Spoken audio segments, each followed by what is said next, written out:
Are you just so tired of being tired? Of watching the clock tick past 2 a.m. while your brain just refuses to switch off? Well, you're not alone, and it is not a battle you have to lose. In the next few minutes, we're going to uncover the hidden triggers of your sleepless nights and give you a simple 6-step action plan you can start using tonight to reclaim your rest. Let's get started. Yeah? Does this look familiar? You know the feeling. The clock just keeps ticking past midnight, then 1, then 2 a.m., and you're just lying there, wide awake, your mind racing, basically begging for sleep to come. If that's you, you need to know that you are so far from alone. I mean, millions of people struggle with this exact thing every single night. But here's the most important part. This is not a life sentence. You can absolutely get your rest back. It's your roadmap. We're going to pinpoint the causes, check out the solutions, and build your own personal action plan. So let's dive right in. All right, so let's start with the basics. The word insomnia gets thrown around all the time, but what does it actually mean? Let's get on the same page with a clear definition.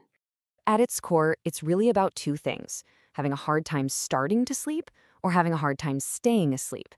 So whether it takes you hours to drift off or you wake up at 3 in the morning and can't get back to sleep, yep, it all falls under this umbrella.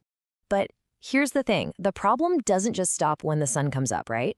A lack of sleep can totally wreak havoc on your day, leading to everything from memory issues and mood swings to even things like clumsiness and headaches. It really does affect your entire life, not just your nights. So the big question is, why is this happening? To find the right solution, we've got to understand the cause first. So let's uncover some of the most common risk factors. And what's really key here is just how different these triggers can be. I mean, it could be psychological, like stress keeping you all revved up when you should be winding down. It could be physical, like certain medical conditions. Or it could be situational, like a crazy work schedule that just throws your body clock completely out of whack. As we go through these, just see if any of them sound familiar to you. Okay, now that we've got a handle on some of the potential causes, let's talk about solutions. And the good news is, there are some really well-established professional paths to getting help. Let's take a look at the main options. So the two main approaches are laid out really nicely here. On one side, you've got cognitive behavioral therapy for insomnia, or CBTI, which is really considered the gold standard.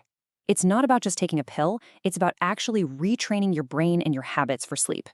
Then on the other side, you have medicines, which can definitely help for short-term relief or for specific conditions. And actually, a lot of times, a mix of both is the most powerful approach. All right, professional help is a fantastic tool, but this next part, this is where you really take back control.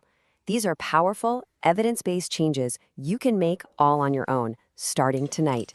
Here is your 6-step action plan. Let's really break this down, because every single one of these is a total game changer. Number 1. A consistent schedule. This trains your brain's internal clock. It might be the single most important habit. 2, your bedroom. Think of it like a cave, cool, dark, and quiet. It should scream sleep and nothing else. 3, daytime habits. Exercise is amazing for sleep, but timing is everything. That late night workout might be wiring you up, not tiring you out. 4, what you're putting in your body. We all know about caffeine, but a lot of people don't realize that while alcohol might make you feel sleepy at first, it totally destroys your sleep quality later. 5, ditch the naps. Seriously. If you're struggling at night, napping is like snacking before a huge dinner. It just ruins your appetite for the main event.